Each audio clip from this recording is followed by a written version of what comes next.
বিসমিল্লাহ রহমান রহিম। Math tube বইয়ের ধারাবাহিক রেকর্ডিং ক্লাসে সবাইকে স্বাগত জানাচ্ছি। আজকে আমি তোমাদের সাথে অনুপাতের কোশ্চেন টাইপ 8 অর্থাৎ পার্ট 8 নিয়ে কথা বলবো। অনুপাত থেকে আসলে বেসিক কি শেখার আছে, যদি এই প্রশ্ন কেউ আমার কাছে করে তাহলে তার জন্য আমি একটি লাইনের কথাই বলবো। অনুপাতের প্রতিটি অংশকে যদি আমরা পরিমাপে প্রকাশ করে দেখাতে চাই, অর্থাৎ একটি অংশ দেখেই যদি বলে দিতে চাই কত টাকা, কত কেজি, কত লিটার বা কত মিটার অথবা কত ডিগ্রি, তাহলে অনুপাতের প্রতিটি অংশের সাথে আমাকে একটি চলক ব্যবহার করতে হবে। উদাহরণস্বরূপ আমি 94 সলিউশন করছি এবং দুই একটি সমাধান আমি কিভাবে করছি দেখলে এই অধ্যায়ের 126টা প্রশ্নই তোমরা স্মুথলি ইনশাল্লাহ সমাধান করতে পারবে। So let's start. আমরা কথা না বলে সরাসরি সলিউশনে চলে যাচ্ছি। আশা করি কোশ্চেন টাইপ 8 এর 94 তোমরা স্ক্রিনে দেখতে পাচ্ছ।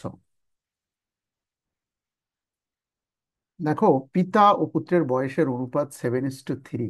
আমি অঙ্ক না করেই বলে দিতে চাই পিতার বর্তমান বয়স কত।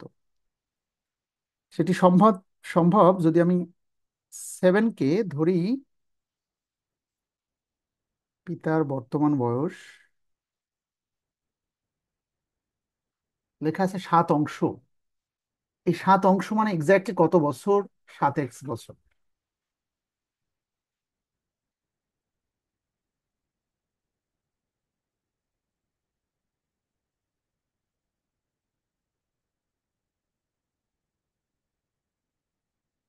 দেখো, মূল লার্নিংটা হলো, তাহলে 7:3 লেখা আছে 94-এ। এটা দেখে আমরা বুঝেছি পিতার বয়স 7x বছর, পুত্র হলো 3x। প্রশ্ন যদি লেখা থাকতো পিতা ও পুত্রের বয়সের যোগফল একসাথে 100 বছর, আমরা দুটো যোগ করতাম। যদি বলা হতো পিতার বয়স পুত্রের বয়সের ব্যবধান এত, তাহলে আমরা বিয়োগ করতাম। বাট এই প্রশ্নে অনলি লেখা আছে পিতার বয়স 42 বছর, অথচ আমরা এখানে দেখতে পাচ্ছি পিতার বর্তমান বয়স 7x। তাহলে শর্ত মতে আমরা দেখছি পিতার বর্তমান বয়স 7x, প্রশ্নে লেখা আছে এটার মান 42 বছর। উদ্দেশ্য হলো এক্স এর মানটা বের করা। 42কে 7 দিয়ে ভাগ করলে এক্স এর মান 6×7=42। তাহলে পুত্রের বর্তমান বয়স কত? এই যে দেখো, 3x মানে 3 গুণ এক্স এর মান, এই 6 এখানে বসালে 3×6=18 বছর।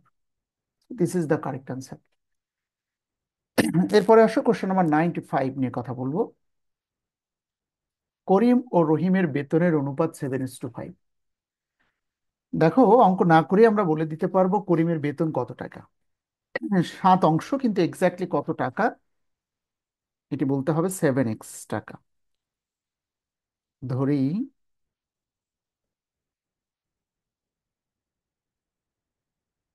করিমের বেতন 7 অংশ মানে কত, 7x টাকা। এবং রহিমের বেতন 5 অংশ মানে 5x টাকা।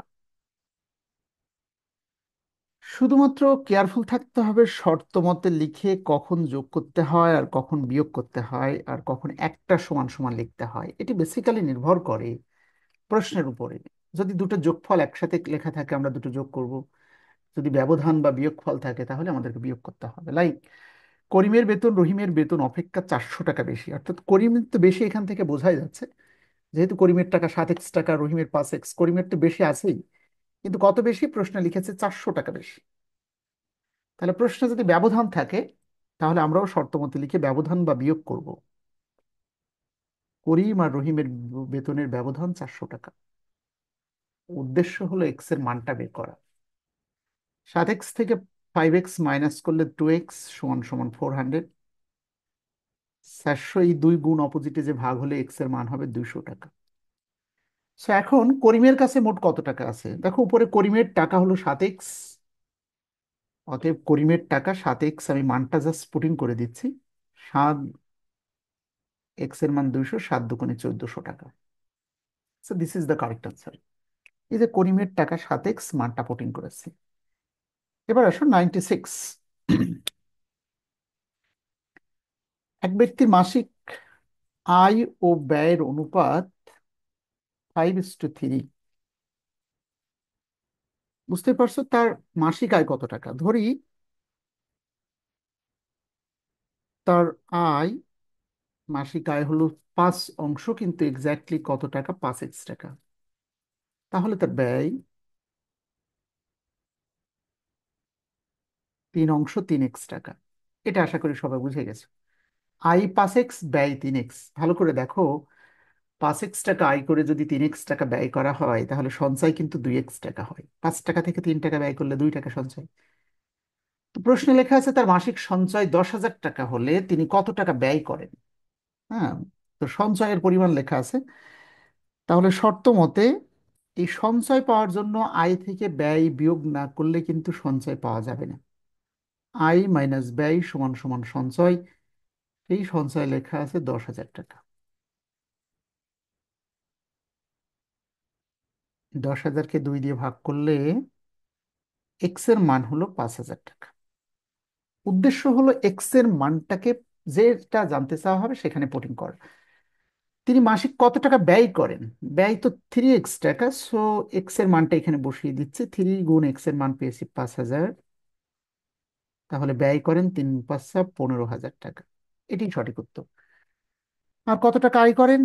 এই পাশের পাশে 5x এর পাশে 5,000 টাকা এক্স এর মান বসালে 5×5 = 25,000 আয়। বাট যেহেতু ব্যয় জানতে চাওয়া হয়েছে, so 15,000 is the correct answer. এরপরে কোশ্চেন নাম্বার 97, যেটি 2015 সালে প্রাইমারিতে এসেছিল। দেখো,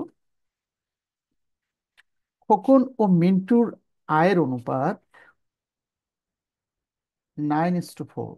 স্বাভাবিকভাবে বুঝতে পারছি খোকনের আয় কত টাকা। ধরি খোকনের আয় 9x টাকা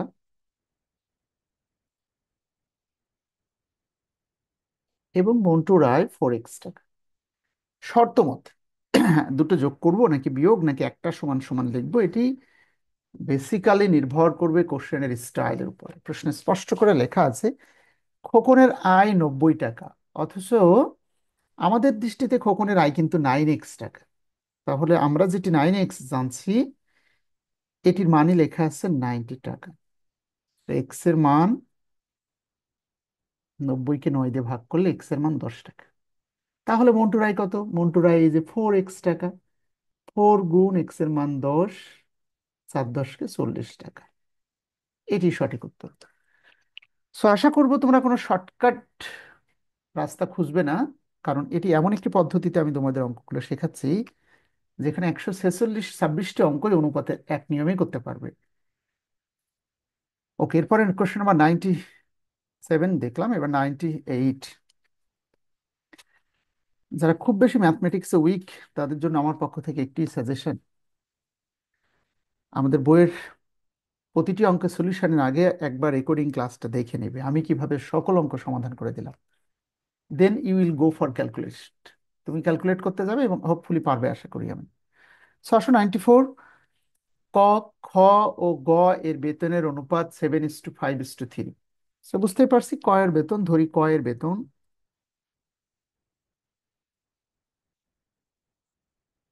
7 অংশ মানে 7x টাকা। খ এর বেতন 5x টাকা এবং গ এর বেতন 3x টাকা। শর্ত মতে প্রশ্নকর্তা বলছে খ গ অপেক্ষা 222 টাকা বেশি, তুলনা করা বোঝায়। যদি প্রশ্নে লেখা থাকে একজন আর একজনের তুলনায় এত টাকা কম বা বেশি, তাহলে তুলনা করা বোঝানো হয়েছে, মানে পার্থক্য করা হয়েছে। তো পার্থক্য শুধু খ আর গ এর মাঝে। এখানেই দেখা যাচ্ছে খ 5x, গ 3x, মানে এখানেই তো বোঝা যাচ্ছে খ বেশি টাকা পেয়েছে, কিন্তু কত বেশি? প্রশ্নে লেখা আছে খ গ অপেক্ষা 222 টাকা বেশি, অর্থাৎ খ টাকা বেশি, গ অপেক্ষা ব্যবধান লেখা আছে বিধায় আমরা বিয়োগ করলাম 222 টাকা। 5x থেকে 3x বাদ দিলে 2x থাকে। 222-কে 2 দিয়ে ভাগ করলে 111 টাকা হয়। প্রশ্নকর্তা বলছে ক এর মান কত। সো এইখানে মানটা পুটিং করি। দেখো ক এর মান 7x, 7 এক্স এর মান 111। তাহলে উত্তরটা হচ্ছে আমাদের 111, 777 টাকা। So this is the correct answer, 777, 777। এরপরে আসো 99, কোশ্চেন নাম্বার 99। শফিক সফির মাসিক আয় ও ব্যয়ের অনুপাত, তাহলে ধরি তার আয়, কোশ্চেন নাম্বার 99, সফির আয় হলো 11 অংশ মানে 11x টাকা,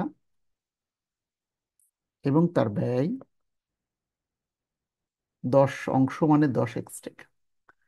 তার মাসিক সঞ্চয় 1,000 টাকা। নিঃসন্দেহে অবগত আছি আয় থেকে ব্যয় বাদ না দিলে সঞ্চয় পাওয়া যাবে না।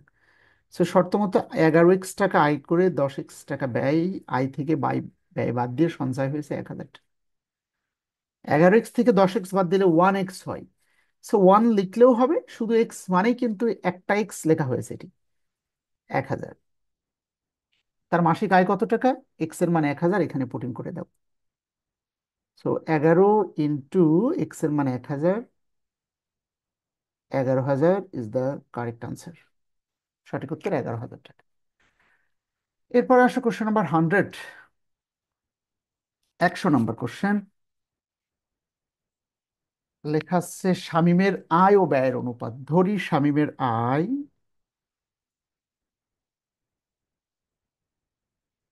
20 অংশ মানে 20x টাকা, এবং শামীমের ব্যয় 15 অংশ মানে 15x টাকা। তার মাসিক সঞ্চয়, এবার বলছে সঞ্চয় আয়ের শতকরা কত অংশ। আচ্ছা, কত টাকা সঞ্চয় আমরা নিশ্চিত হই একটু। আমরা জানি আয় থেকে ব্যয় বাদ দিলে সঞ্চয় পাওয়া যায়, অর্থাৎ 20x টাকা আয় করে যদি 15x টাকা ব্যয় করা হয়, তাহলে সঞ্চয় হলো 5x টাকা। তো টাকাটা লিখলাম এবার।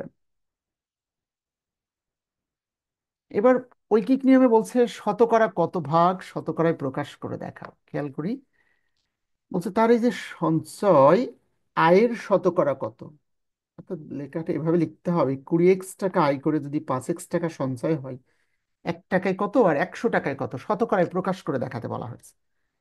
সো 20x টাকায় সঞ্চয় করা হয়েছে, 20x টাকায় সঞ্চয় 5x টাকা,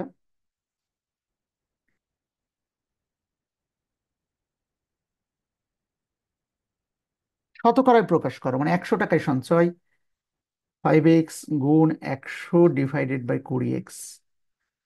এক্স আর এক্স কেটে দিলাম, একটা শূন্য কেটে গেল, 2 × 2 = 5, 2 × 10, 5 × 5 = 25, শতকরায় প্রকাশ করলে উত্তরটা 25%। ভালো করে বুঝি, প্রশ্নকর্তা বলছে তার যে সঞ্চয় 5x টাকা, এটা আয়ের শতকরা কত, অর্থাৎ আয় তো 20x, 20x টাকায় সঞ্চয় হলো 5x, 1 টাকায় কত আর 100 টাকায় কত, জাস্ট শতকরায় প্রকাশ করে দেখাতে বলা হয়েছে। 2019 সালে প্রাইমারি কোশ্চেন এটি। এরপর আসো কোশ্চেন নাম্বার 101, 101 থেকে 104 পর্যন্ত কোশ্চেন। বেসিক্যালি এটি জ্যামিতির কোশ্চেন। আমরা জ্যামিতিতে আরেকবার শিখবো, বাট অনুপাতের সাথে যেহেতু রিলেশনশিপ রয়েছে, তো এখানে আমি সলিউশন করে দিচ্ছি।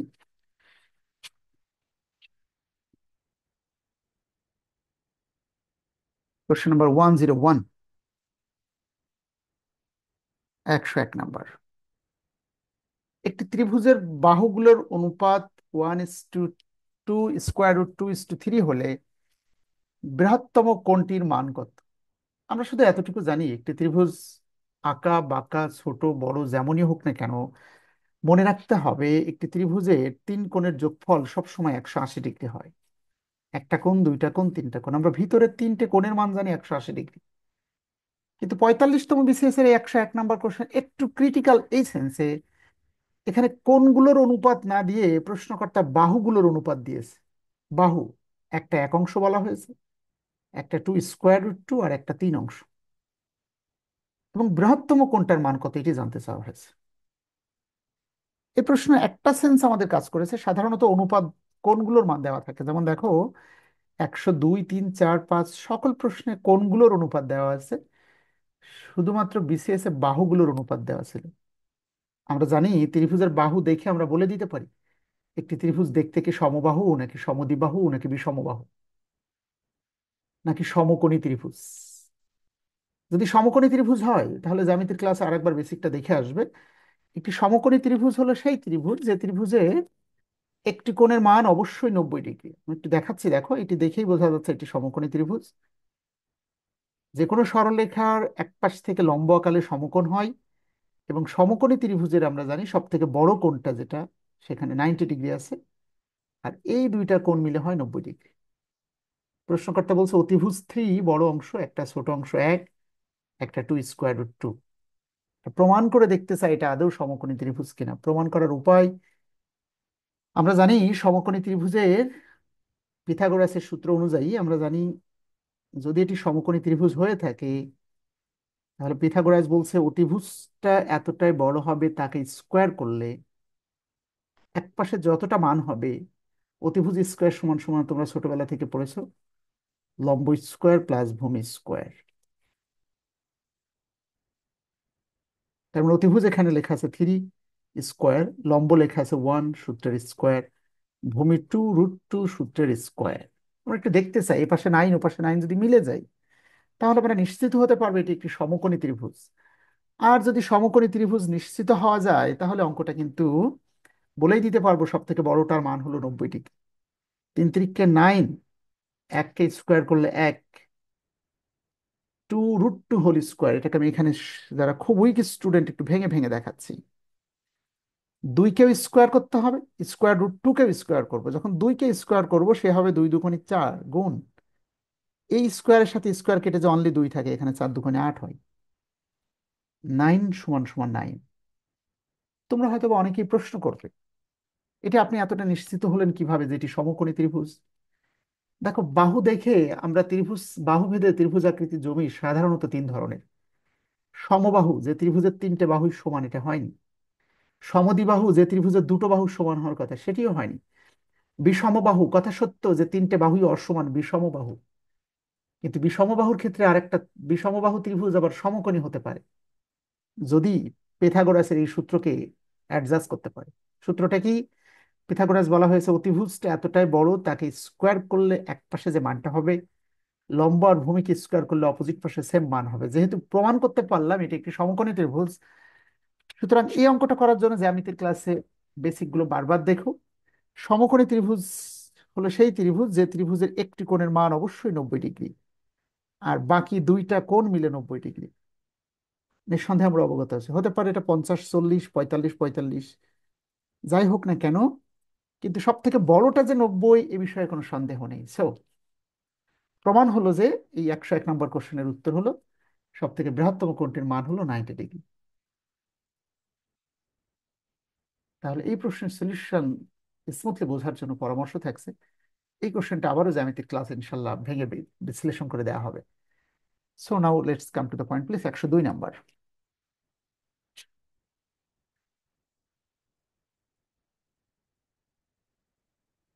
102।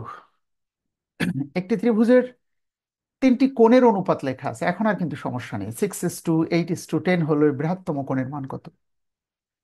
আমরা শুধু একটা সূত্রই জানবো এই ক্ষেত্রে, ত্রিভুজের তিন কোণের যোগফল 180 ডিগ্রি। ত্রিভুজে তিনটে কোণ থাকে আর তিন কোণের যোগফল, ত্রিভুজের তিন কোণের যোগফল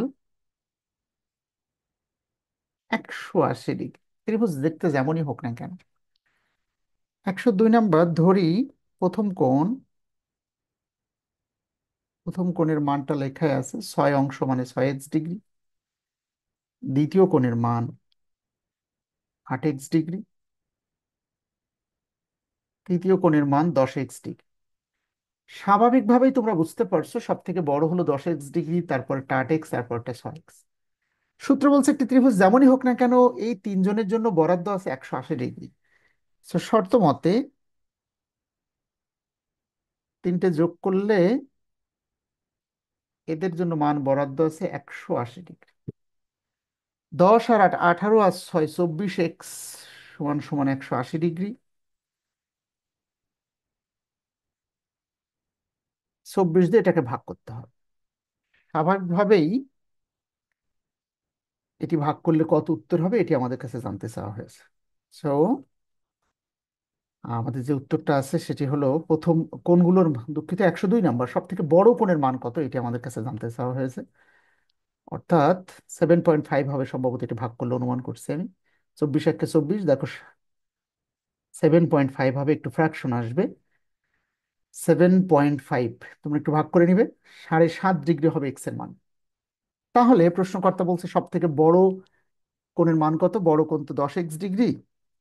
এখানে মান বসিয়ে দিচ্ছি, দেখো 10 × 7.5।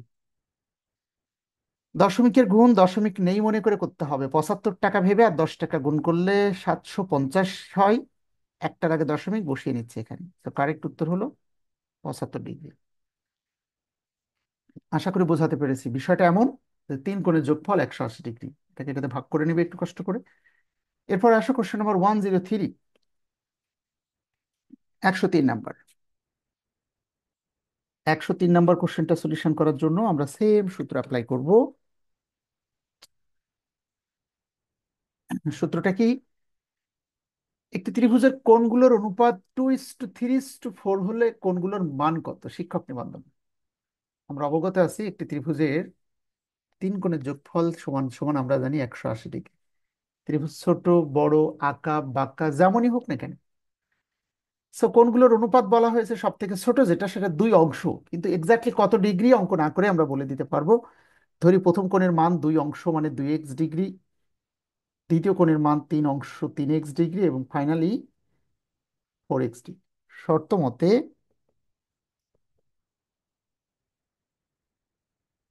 এই তিনজনের জন্য টোটাল বরাদ্দ আছে 180 ডিগ্রি। 4 আর 3 7 আর 2 9x। 180-কে 9 দিয়ে ভাগ করলে এক্স এর মান হয়েছে 20 ডিগ্রি। এই মানটা যদি আমরা এখানে বসাই, তাহলে কিন্তু আমরা সব উত্তরটা পেয়ে যাচ্ছি। দেখো, সব থেকে ছোট প্রথম কোণ 2 × x, এক্স এর মান তো 20, তাহলে 20 × 2 = 40। এক্স এর মান যেহেতু 20, তো এখানে 3 × 20 = 60, অ্যান্ড ফাইনালি এক্স এর মান 40, 4 × 20 = 80। তাহলে সেই কোণগুলো হলো যথাক্রমে 40, 60 এবং 80 ডিগ্রি। সো অপশানে দেখো, অপশন খ ইজ দ্য কারেক্ট অ্যান্সার, 40, 60 এবং 80 ডিগ্রি। আশা করি জ্যামিতির এই ধরনের প্রশ্ন কোণগুলোর অনুপাত থাকলে খুব সহজেই তোমরা পারবে। এটি পারার একটাই টেকনিক, জানতে হবে ত্রিভুজের তিন কোণের যোগফল সমান 180 ডিগ্রি। এবার আসো 104 নাম্বার কোশ্চেন আমরা দেখি।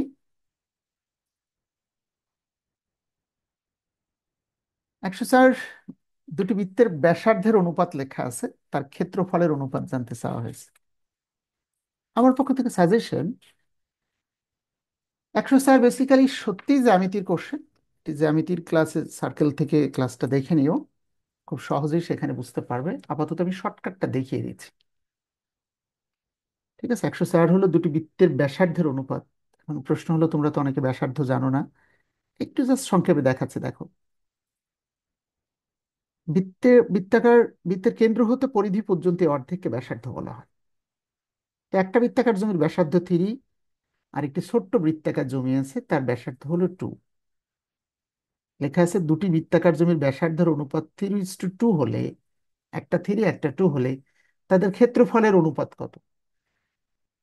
যেহেতু সার্কেলের ক্লাসে তোমরা শিখতে পারবে বৃত্তাকার জমির ক্ষেত্রফল বাড়বে নাকি কমবে এটা নির্ভর করে তার ব্যাসার্ধের উপরে। অর্থাৎ ব্যাসার্ধ যেমন হয় ক্ষেত্রফল তেমন হয়। ব্যাসার্ধকে স্কোয়ার করলে ক্ষেত্রফল বের হয়ে যায়। কাজে খুব সংক্ষিপ্ত সূত্র, ক্ষেত্রফল হবে 3² আর 2², 3×3 = 9:4। একইভাবে যদি প্রশ্নে লেখা থাকতো দুটি বৃত্তের ব্যাসার্ধের অনুপাত 5:4 হলে ক্ষেত্রফল কত, আমরা 5² আর 4² করে দিব, 25:16। তো যেটাই বলুক না কেন, ব্যাসার্ধ বা ব্যাস যদি লেখা থাকে, ওটাকে স্কোয়ার করলে ক্ষেত্রফলের অনুপাতটা বের হয়ে যাবে। এটা একটি শর্টকাট, বাট অ্যাকচুয়াল নিয়মটা জানার জন্য তোমাকে সার্কেলের ক্লাসটা দেখতে হবে। ওকে, এরপর আসো কোশ্চেন নাম্বার 105। ক ও খ এর বয়সের অনুপাত লেখা আছে 4:7। ধরি ক এর বয়স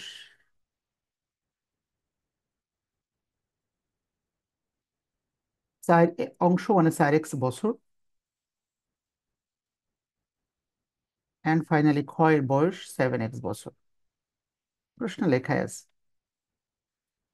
তাদের বয়সের অন্তর, অন্তর মানে হলো বিয়োগফল। শর্ত মতে প্রশ্নকর্তা বলছে তাদের দুইজনের বয়সের ব্যবধান 15 বছর। তো বিয়োগ করতে হলে শুধু সতর্ক থাকতে হবে, আগে বড়টা লিখতে হবে পরে ছোটটা। এটা সব সময়ের জন্য বিয়োগের বেসিক হলো আগে বড়টা তারপরে ছোটটা, এই দুইজনের বয়সের ব্যবধান বা অন্তর 15 বছর। 7x থেকে 4x বাদ দিলে 3x, এক্স এর মান হলো 5। সো স্বাভাবিকভাবেই এখানে এক্স এর মানটা বসালে দুইজনের বয়সটা আমরা পেয়ে যাচ্ছি। সো ক এবং খ এর বয়স কত?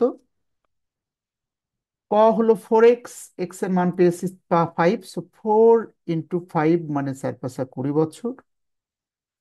7 × 5 5 × 7 = 35 বছর। তাহলে উত্তর হলো 20 এবং 35। That's the correct answer. এরপরে আসো 106 নম্বর কোশ্চেনের সলিউশন আছে।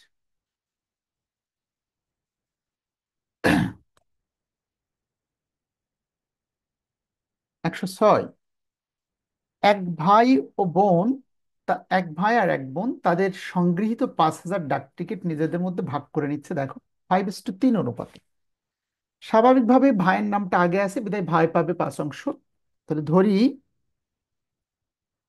ভাই পাবে 5 অংশ, কিন্তু এক্স্যাক্টলি কতটা ডাক টিকিট, এটাকে যদি অনুপাতকে পরিমাপে প্রকাশ করে বলতে হয় তাহলে বলতে হবে ভাই পাবে 5x ডাক টিকিট এবং বোন পাবে 3x ডাক টিকিট। শর্ত মতে ভাই এবং বোন তাদের দুইজনের ডাক টিকিট যোগ করে দেখা গেছে মোট ডাক টিকিট 5,000।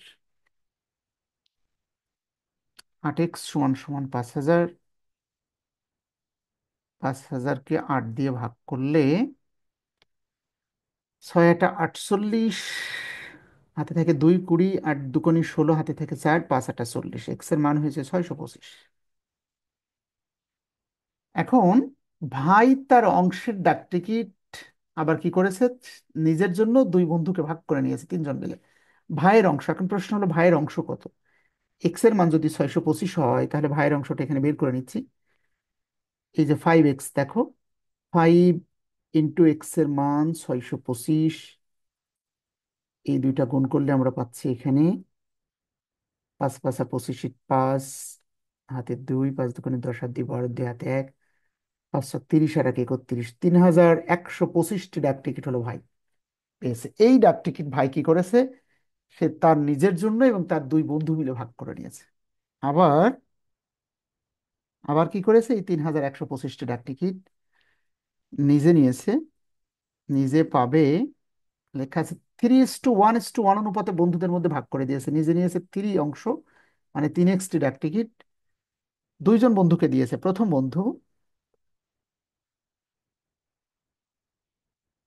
বন্ধুকে দেওয়া হয়েছে 1 অংশ মানে 1x, এবং দ্বিতীয় বন্ধু পাবে, তাকেও দেওয়া হয়েছে 1 অংশ মানে 1x ডাক টিকিট। শর্ত মতে 3x প্লাস 1x এবং 1x, এই যে নিজে নিয়েছে, দুই বন্ধুকে দিয়েছে, কিন্তু কতটা ডাক টিকিট সেটা, 3,125টি ডাক টিকিট যেটা তার ভাই পেয়েছিল সেই অংশ সে নিজে এবং তার দুই বন্ধুকে 1x করে ভাগ করে দিয়েছে। 3 আর 1 4 আর 1 5, 5x হলো 3,125, এক্স এর মান 3,125কে 5 দিয়ে ভাগ করতে হবে। সো কাটাকাটি করে দেখো, 5 একে 5, 5×30, হাতে থাকবে 1 12, 5×2 = 10, হাতে থাকবে 2, 5×5 = 25, এক্স এর মান 625। তার প্রত্যেক বন্ধু কতটি ডাক টিকিট পাবে? এক্স এর মান যদি 625 হয়, প্রথম বন্ধু 1x পেয়েছে মানে 1 × 625 সমান সমান 625, এবং স্বাভাবিকভাবেই দ্বিতীয় বন্ধুও 1x মানে 625, অর্থাৎ তাদের প্রত্যেক বন্ধু ডাক টিকিট পাবে 625টা করে। This is the correct answer. একটু বড় but not very difficult, remember. এবার আসো 107 নাম্বার কোশ্চেনের সলিউশন দেখি। 107, বাবুল ও জামালের মাসিক বেতনের অনুপাত 7:5। দুজনের মাসিক বেতন যোগ করলে 24,000 টাকা। 1 বছর পর বাবুর বেতন 500 টাকা এবং জামালের বেতন 350 টাকা বৃদ্ধি করলে তাদের মাসিক বেতনের অনুপাত কত হবে? 1 বছর পরে 500 টাকা এবং 350 টাকা বৃদ্ধি করা হয়েছে। আচ্ছা, আগে আপাতত মাসিক বেতনটা একটু নিশ্চিত হই। বাবুল ও জামালের মাসিক বেতন 7:5, ওকে। 107, বাবুল হবে, শব্দটা বাবুর হবে, বাবুর বেতন 7x টাকা, আর জামালের বেতন লেখা আছে 5 অংশ মানে 5x টাকা। শর্ত মতে এই দুইজনের বেতন যোগ করলে 7 × 5 = 12x সমান সমান 24,000 টাকা। 12x মানে 24,000, এক্স এর মান 24,000-কে 12 দিয়ে ভাগ করে দাও, তাহলে এক্স এর মান হবে 2,000 টাকা। বোঝা যাচ্ছে তাহলে বাবুর মাসিক বেতন হলো 2,000, এক্স এর মান এখানে বসালে 7 × 2 = 14,000, আর একজন হলো 5 × 2 = 10,000। এটা কিন্তু তাদের মাসিক বেতন।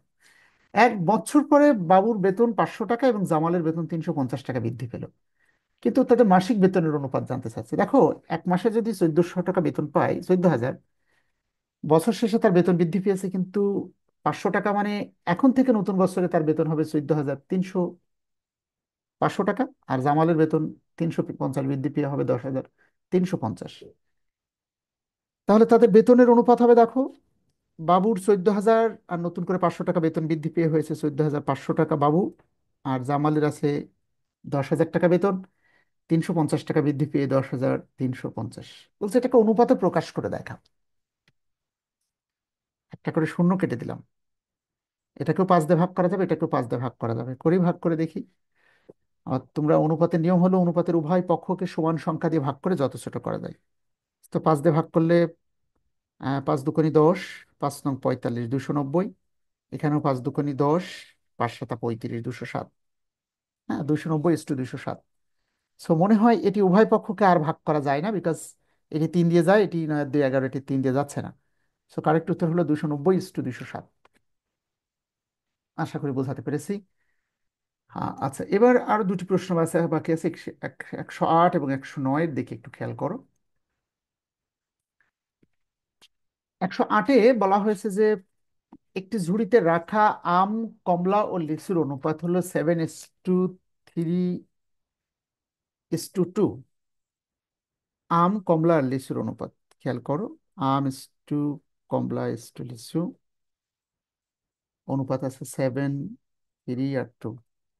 আবার বলছে ঝুড়ি থেকে কিছু আম তুমি সরানো হলো, নতুন কিছু কমলা ও লিচু যোগ করা হলো, এতে করে নতুন আরেকটি অনুপাত সৃষ্টি হয়েছে। আম, কমলা, লিচু নতুন অনুপাত হলো 9:5:4। হ্যাঁ, নতুন অনুপাত। নতুন করে কিছু আম এমন হতে পারে আম সরানো হয়েছে, নতুন করে আবার হয়েছে, দেখো, আম: কমলা: লিচু। আশা করি এটা তোমরা বুঝতে পারছো। নতুন অনুপাত 9:5:4। প্রশ্ন হলো কি পরিমাণ আম সরানো হলো এবং কি পরিমাণ কমলা ও লিচু যোগ করা হলো, তা আমরা বুঝবো কি করে? আসলে যেটা আগে ছিল 7:3:2, সেই অনুপাতটা কিছুটা কমানো আর কিছু জিনিস বৃদ্ধি করার ফলে নতুন অনুপাত হয়েছে 9:5:4।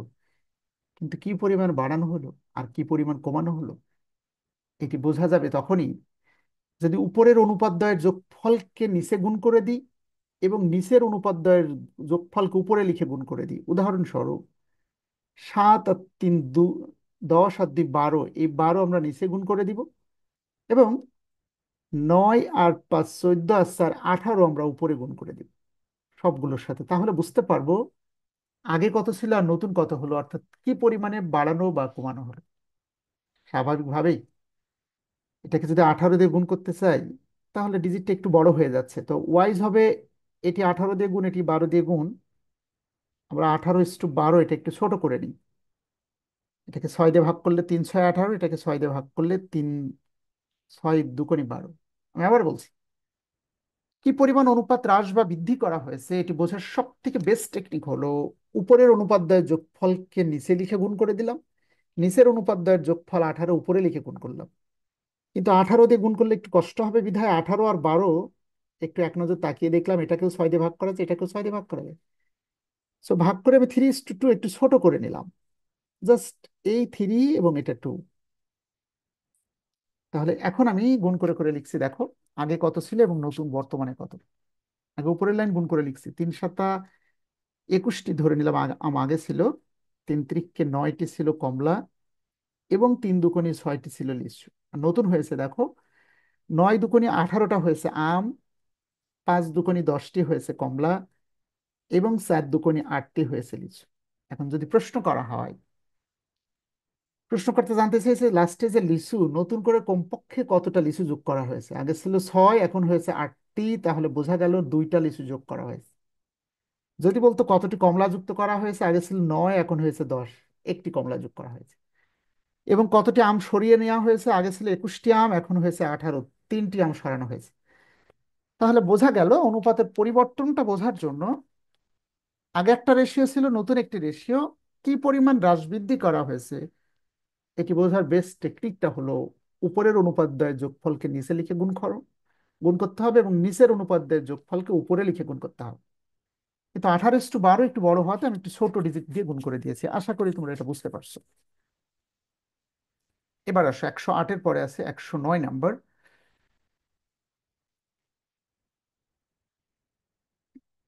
ববি ও কবির কাছে কিছু আপেল আছে যার অনুপাত 7:9।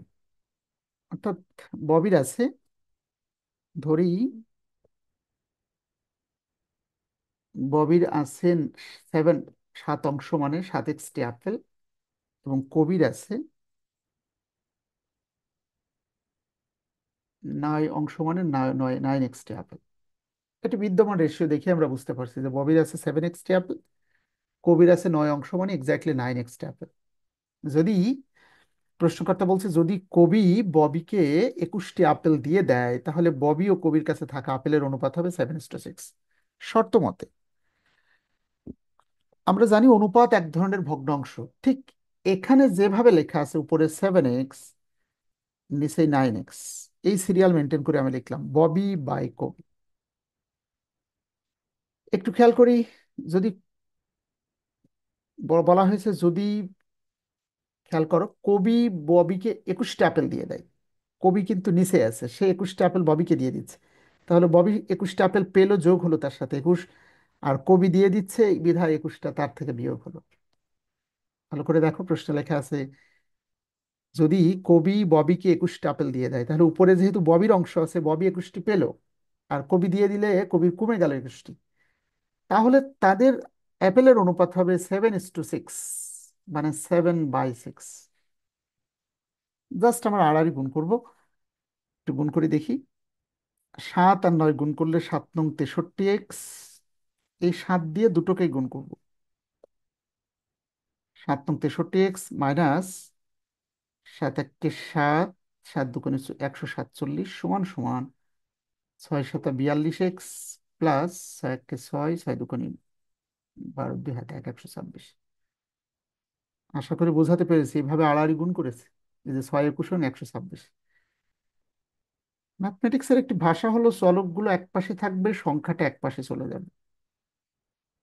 63x থেকে 42x বাদ দিলে 2 আর কত হলে 3 1, আর 21x হচ্ছে এখানে, 6 × 7 = 13, 3 হাতে 1 × 5 আর 2 = 7, 273। এক্স সমান সমান 273 ÷ 21, 21 × 1 = 21, হাতে থাকে 27 ছিল তো 6 63, 3 21 63, তাহলে এক্স এর মান বের করেছি 13।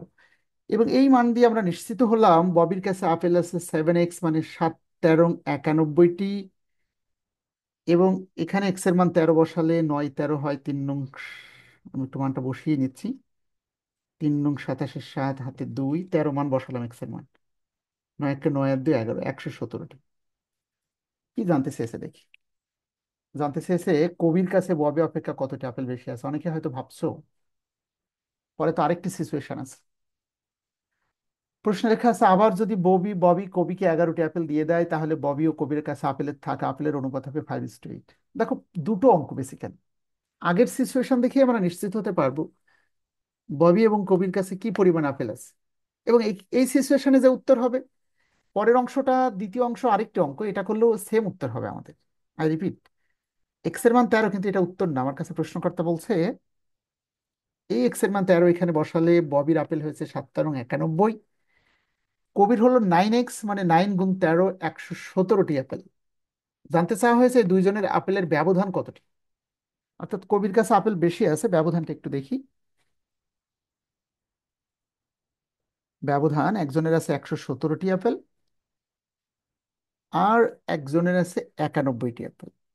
সো দুইজনের আপেলের ব্যবধান 1 আর 7 6 9 এর কত হলো 11 হয় 2, 26টি অ্যাপেলের ব্যবধান। সো কারেক্ট উত্তর হলো 26। এখন তোমরা হয়তো অনেকেই ভাবছো, স্যার আবার তো এখানে লেখা আছে, আবার যদি ববি কবিকে 11টি অ্যাপেল দিয়ে দেয়, তাহলে ববি ও কবির কাছে থাকা আপেলের অনুপাত হবে 5:8। খেয়াল করো, এই সেম অঙ্কটা আমি এই লাইনটা লেখার পরে আমি যদি দেখিয়ে দিচ্ছি তোমাদের, কিন্তু একটা সিচুয়েশন যেহেতু তোমরা করেছো, তাহলে আবার না করলেও চলবে। এটি ক্যালকুলেশন।